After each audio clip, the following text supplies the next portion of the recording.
So let me address this now spiraling belief that Lionel Messi, having now done what many said he needed to do, lead his country to World Cup glory, means Messi is now automatically the greatest player of all time.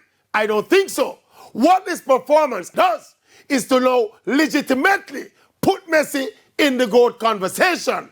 No more can we ridicule and rubbish the argument that Messi is the GOAT.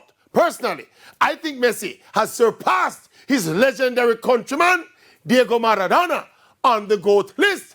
But sorry, he's still not greater than the king himself, Edson Arantes do Nascimento, a.k.a. Pele. What Messi is just managing to do at 35, Pele did at 17 and added 2 more World Cup titles to boot. Pele, in his club career, was just as dominant, averaging basically a goal per game.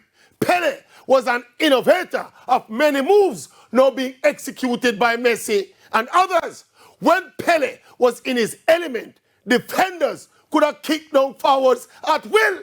Modern players like Messi are now protected by the rules and the referees. So all things considered, Messi is up to number 2 past Maradona. But Pele is still number 1.